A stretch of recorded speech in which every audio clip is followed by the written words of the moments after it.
Welcome to part 2 of a 5-part information series for National Nutrition Month. Today's topic is maintaining a well-balanced diet. So your first question may be, well, what is a well-balanced diet? Now, I love to just start with our food groups: vegetables, fruits, grains and starches, protein, and dairy, although I like to incorporate dairy under protein. That's Nutrition 101, our 5 food groups. Now, many of us know that we need to incorporate these food groups into our daily diet, but may question how much we need. Well, using the USDA My Plate as a guide will help us accomplish creating a balanced meal throughout the day. So building a balanced plate. Now, you've likely seen the My Plate picture at schools or in the doctor's office, because it's a visual representation of what our plate should look like. Or you may remember the food pyramid, but I like to say, I don't like to eat on a pyramid, I eat on a plate. So the My Plate is a more revised version to help us visually see how to build our plate, but also how to build our bowl, how to build our sandwich, how to build our wrap. It shows us the portions of the different food groups that we should be incorporating to build out a balanced meal.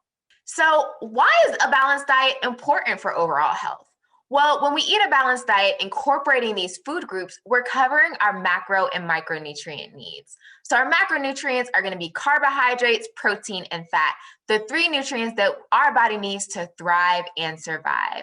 Now, when we use that My Plate as a guide, starting with half a plate of produce, we're going to get lots of vitamins, minerals, phytonutrients, antioxidants, fiber from those fruits and veggies. And when we incorporate a multitude of colors, all of those pigments are associated with different vitamins and minerals. So we want to make sure that half of our plate is full of colorful veggies. Now, with our grains, we want to make sure we're going for whole grains, because that's going to be another source of fiber. But we're going to also get protein and our B vitamins from those whole grains and from those starchy vegetables, which also should be towards that quarter of a plate or quarter of a portion of our meal. And then for our protein, we want to make sure we're getting lean sources of protein, whether that's from meat or, there's other sources of protein too, seafood. And then my favorite source is going to be our plants. If we're going for meat, we want to make sure that they're lean sources of meat to reduce any saturated fat in our diet.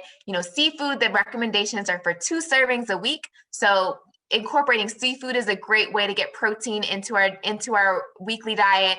And then plants, when we get our protein from plants, so think nuts and seeds, legumes, beans, nut and seed butters, not only are we getting that great source of protein, but we're getting fiber, we're getting vitamins and minerals and all those great things that plants have to provide.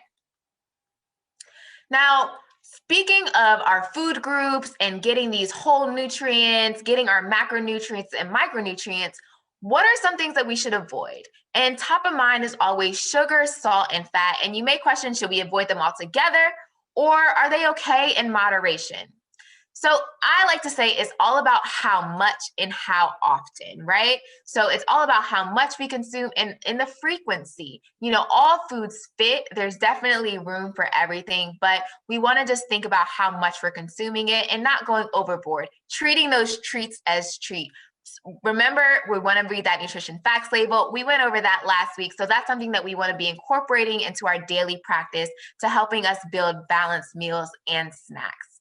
Now, for sugar, according to the American Heart Association, the maximum amount of added sugars you should eat per day are for men around 150 calories per day. So that's about 37.5 grams of sugar, around 9 teaspoons. So not a lot. For women, it's around 100 calories per day. So that's 25 grams or around 6 teaspoons. So this is added sugar. So sugar that's not found naturally in your food. The USDA recommends that added sugar be less than 10% of our daily calories. So this just kind of gives you, an overview or, a good picture of how much added sugar we should be consuming throughout our day and how to spot, if we're maybe taking in too much.